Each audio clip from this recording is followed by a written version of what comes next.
welcome to Southern Latitudes.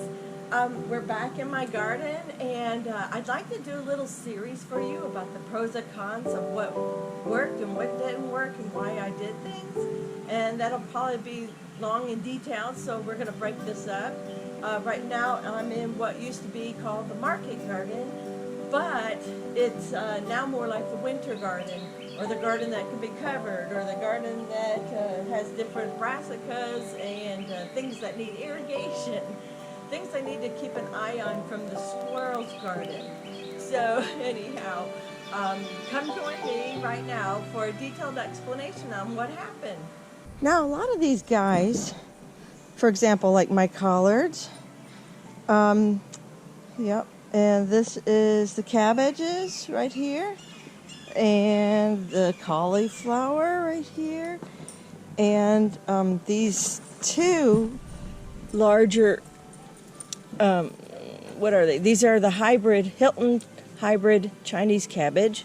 Okay, these were all started by seed July 23rd, and transplanted September 13th. These guys were put in by seed also on the 13th of September. And as you can see, there's almost no difference in that month jump that I tried to give them. But was it worth it? I suppose that gives them, really only you can decide, but I suppose it does give them maybe a week or two that you could be getting a cabbage ahead of the other, or whatever else you're growing. But I don't think it was always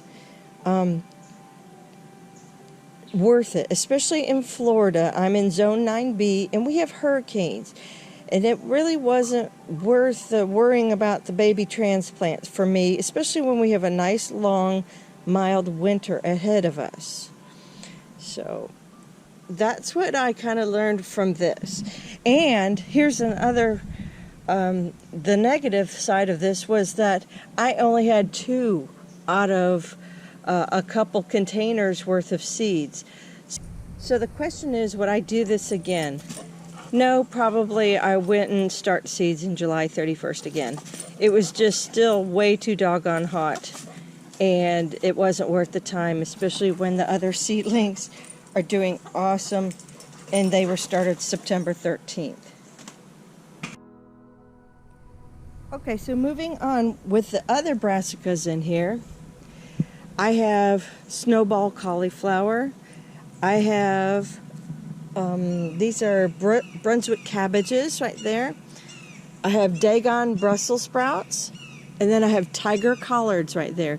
We skipped a row because that's Hercules carrots, and they are just starting to pop up a little bit.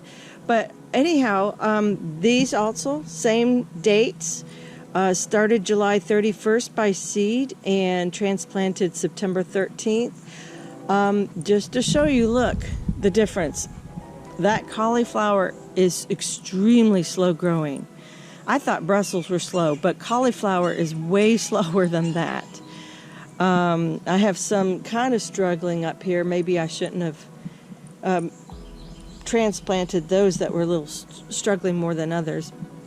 But definitely these cabbages and the tiger collards are doing much better with this unusually warm fall.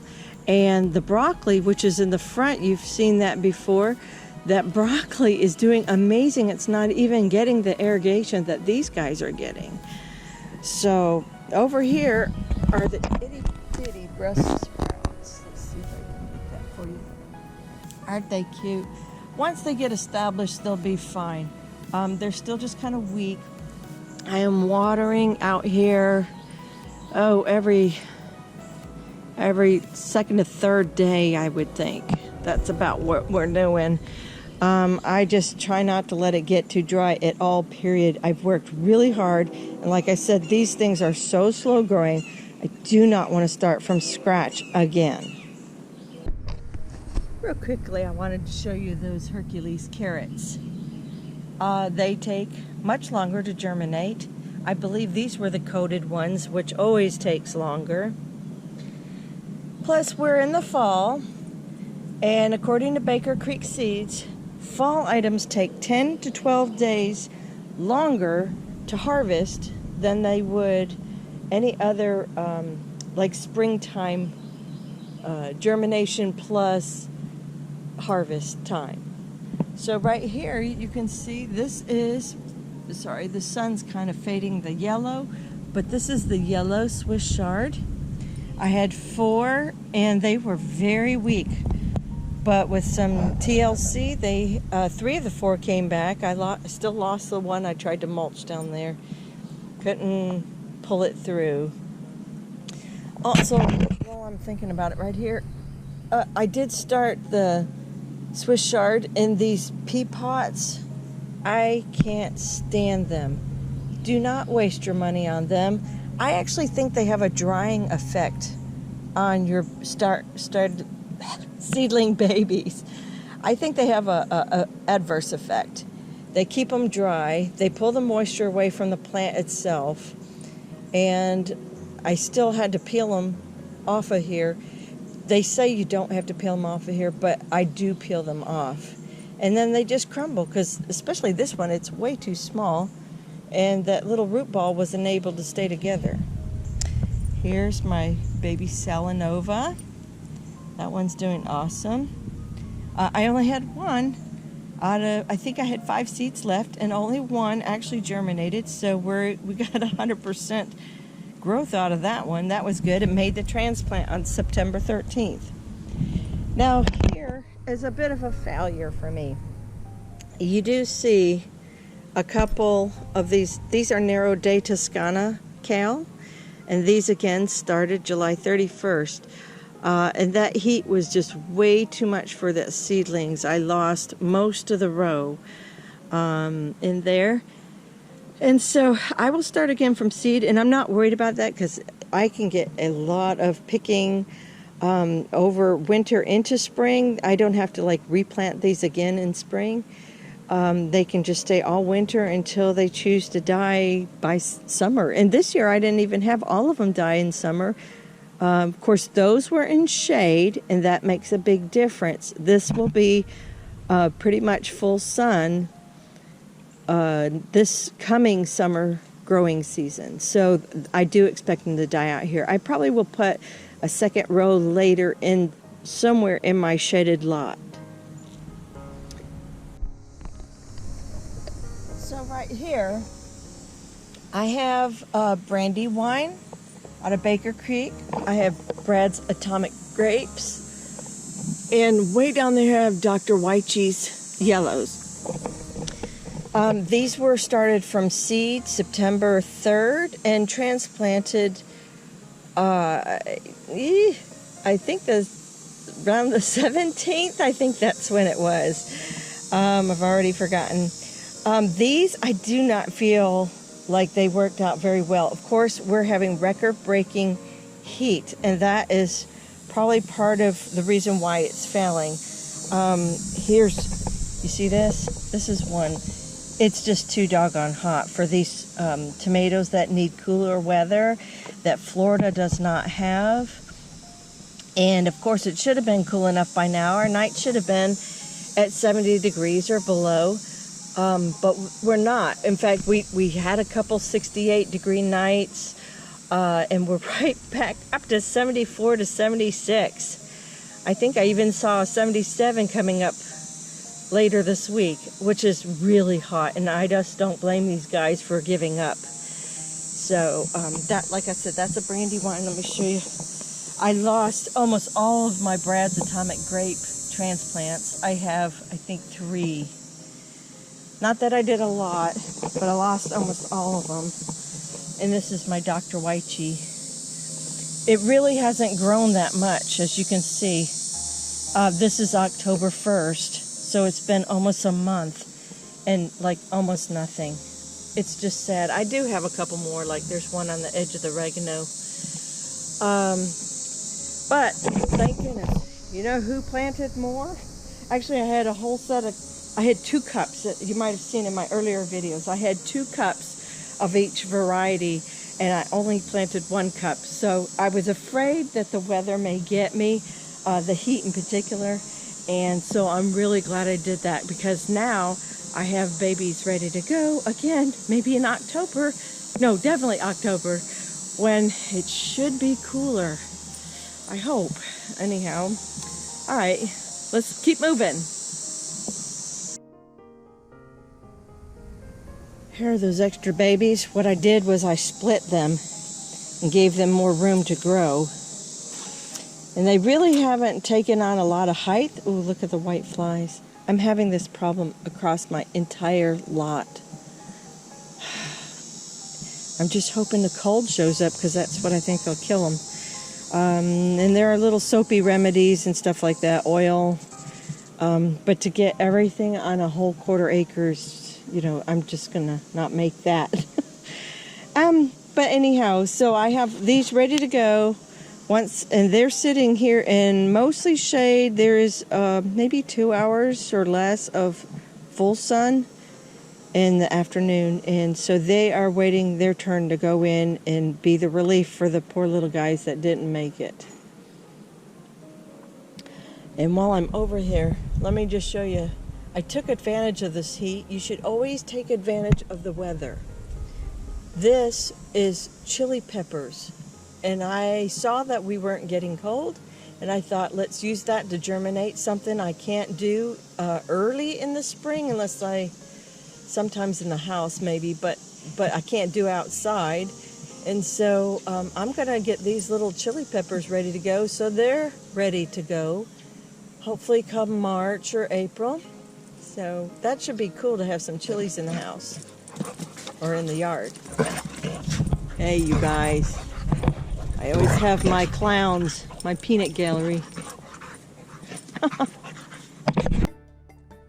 So one question I did get on, I guess it was on YouTube, and it was about amaranth, that they didn't know. I'm on several gardening club groups on Facebook, and they didn't know that they could grow amaranth.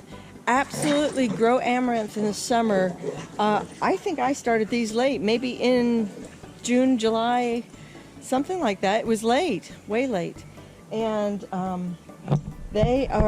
these in particular come from Johnny Seeds, but you can get them Baker Creek, just about anywhere that is maybe even MI Gardener. I'm not sure if he has them up north, but they are actually a heat-loving plant. They are in the grain family. They're considered an ancient grain. And so keep this in mind when you have them. I don't know that I can find a good example. Here, let's just start here though. So this one originally had a different top to it, I believe. And I had these bugs. They're a larva that's green with a black head. I don't know the name, and that's great if you do, but it really doesn't matter because like any grain, like a corn, what do? They attack the center part and make sure you don't get that tassel at the top to get your corn. Well, the same goes for amaranth. This bug comes in, it eats your leaves, it makes a nest where the top would be. Of course, I can't find one because they're in a different stage right now. But, okay, for example, right here, they would come in here. Before this actually showed up, they would come in here and eat the centers out. So pretty much what I did was well, first of all, I grabbed the larva and killed it. And then, oh, here's a good example. This one was struggling too. And on the inside, so I just grab it, kill the larva, and then I pluck off what leaves I have to. Sometimes you even have to pluck the center off, but be as minimal about that as you can. And this one didn't have this. It was the only one I think the larva didn't really attack. This is just gorgeous, isn't it? And look, these are all going to come out and bloom even bigger. So this is like the only one that didn't have a massive attack. And as you can see, it's one long, very continuous stalk, if you will. This one got heavily attacked. So as you see, it comes up, it's a stalk, but where the attack was, and I pinched it, it broke off and made several different sections. And so this will be actually very nice to have multiple fountain sections of grain, if you will. And that's okay either way. Maybe they're meant to do that, and maybe this guy will eventually do that. I just don't see where he has, and this guy hasn't either. But this one has side sections, so it compensated for losing this top right here. And it put out side sprouts. So nature has its way of making sure everything still goes well. But like I said, watch your amaranth every day and watch to make sure it's not being taken over by those larvae. They don't seem to be bothering it at this stage. They just love to attack it right in the very beginning, right before those heads start to develop. And the same with your corn. Watch those too if you got to put diatomaceous earth. And these I tried to stay completely away from anything, and I just hand-picked because really, I mean, I got a dozen. That takes no time to go through. I have other amaranth too. Let me show you those. And those didn't even get attacked. So these are in heavy shade, so maybe that is the reason for that.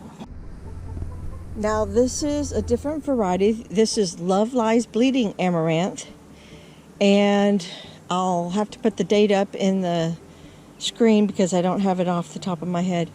Now this was kind of interesting. I've already told you they love heat, they love sun.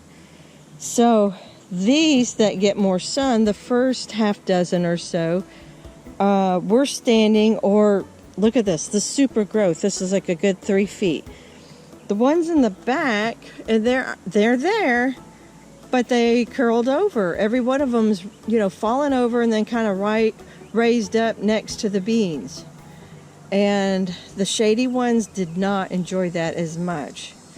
But it is what it is. The other ones are in shade too, but they somehow managed to be close to the 3 foot mark. But again, different variety. So don't expect the same things, just like with your kids. If you have different kids with different personalities, you can't expect them all to be the same. So even depending on the soil they're in, everything can change. So this is Love Lies Bleeding, and it's going to become a super red, a deep red, whereas the other one's staying coral. And again, true to trait, they have this long tail that's going to be just super on them. And we'll have to make another video another day when they're ready to harvest and how we do that. This one's very nice too, starting to put out, I guess this is its little stamen and pistil type of things to pollinate. So that's cool. I don't really keep an eye on these guys as much since they're outside of the main gate. If I did it again and only did so many, I would probably stake a little bit more frequently. Those that don't need it, that's more power to them. But I think staking is something that might be necessary for some of you. I have 2 by the pool, and I did stake those. Here are those broccoli I was talking about. And they're not in irrigation, but they are starting to get some of the sprinkler right now, only because I have squash babies going, and they definitely needed something. But look at this, they're huge. They're way bigger than my hand. They're extremely healthy. I see almost very little, there's a little bit, but very, very little bug pressure from them. They're just doing amazing things. In dapple light, the end gets a little bit more sun and probably a little less water, so that's why they're probably stunted. But this side over here is extremely happy, and yes, they're thick. They should have been weeded out. They'll weed themselves out just by shade. The strongest will survive and come to the top, and so I'm actually not going to intervene there and do any pulling. I'll let them duke it out themselves, and the greatest will win. And if I have too much broccoli, wow, that's a great problem to have. One thing I failed to mention, in a couple of my gardens, I have what's known as Mexican heather. And this is really great for pollinators. Oh, look, and we're going to have one come in right on cue. Thank you, sir, or ma'am. Yeah, that is exactly why I love this bush. And I have a couple planted in various parts in 2 of my gardens. And a little story behind it is that my husband and I, we went to Home Depot and we were looking for anything. Look, he's overdone that one now. Looking for anything to draw in bees to our area, especially this garden, because I had cucumbers and squash, everything coming in here, and I was always having to hand pollinate. So we just stood there and stood there. It seemed like eternity. And then we're like, all the bees are over here on the Mexican heather. And that's what we bought. We came home with a bunch of them. They were cheap. They were like 99 cents on sale. And that's what we did. We put them in the ground, and I just always keep a constant flow. These have been in over a year now. They're a year old, year plus actually. And they didn't seem to die with the mild winter we had last year, and they didn't seem to die with the heat. They do need occasional irrigation if you're in a drought, but I have to say I'm pretty pleased with these. They're doing their job, and they cost me next to nothing. Less than a little hamburger at a fast food restaurant. Just real quickly before I leave you, just wanted to show you pineapples. I know it's hard to see because the sun's real bright here, and then some spots it's shady. But there's like an original pineapple, right? And then after it's done fruiting, it'll throw these side pups. This one actually has 2. This is a side pup from probably the year before, and this is a new side pup this year. And these are going to end up growing. This one will probably have next year's pineapple in it, and that one will probably be in 2 years. But that's pretty cool how it just replenishes itself. When I first started pineapples, I didn't know. There wasn't a lot of information on Facebook about it, at least in the non-commercial way. I didn't see a lot of backyard gardeners having them. So I've been very pleased. The past 2 years in a row, I've gotten 6 pineapples on this main row.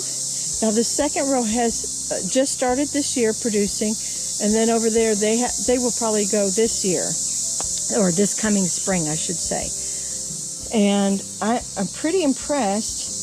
I don't know that I've had 2 out of the same spot. Let me see if I can show you. Like, for example, that's where stalk was right there. You know, a second one won't come there.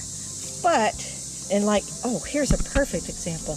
Okay, here's the stalk of last year's. Or maybe the year before, but I think it was last year's. And then it throws out a pup right away. So, yes, you won't get a pineapple there, but you will get a pineapple here.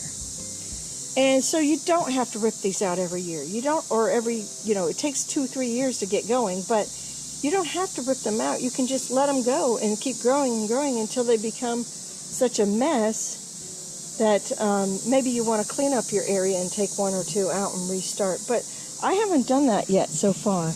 And we're really enjoying this. Eventually, this winter, this shed's going to go, so they'll have plenty of room to grow outward.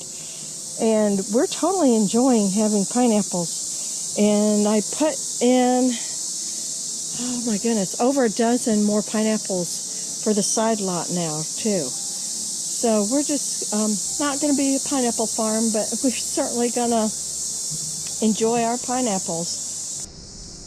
Here is rosemary. It's gorgeous. How do you deal with rosemary? Okay, here's a couple things. There used to be another plant here. Let me back up so you can see all of it. There used to be a plant there. And I thought, ooh, that's great, but I want to use that space for something else. I picked it up and I moved it over near the house. I thought I was giving it all the sun it wanted. It hated it there.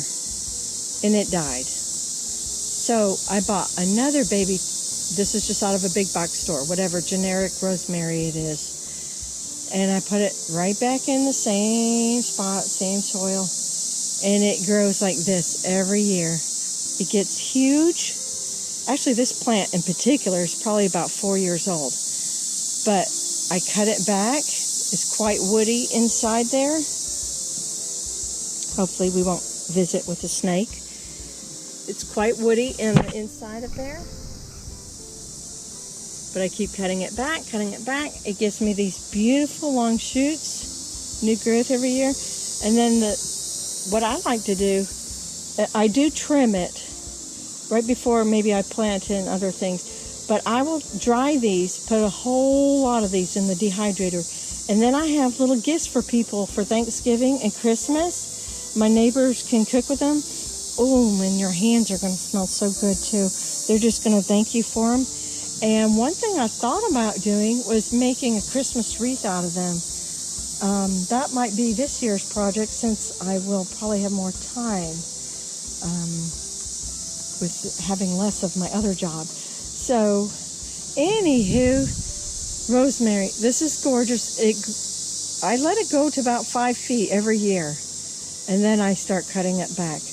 But it loves this spot, and I will tell you, this spot does seem to be pretty heavy with a lot of worm castings down here. The worms are fantastic in this whole section of the yard. So that's another secret of my success.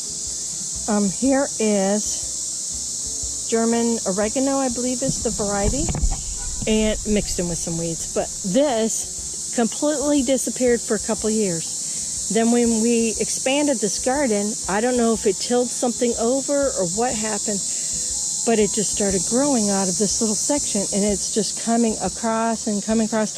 It can try to overtake it, so my goal is to actually cut it back.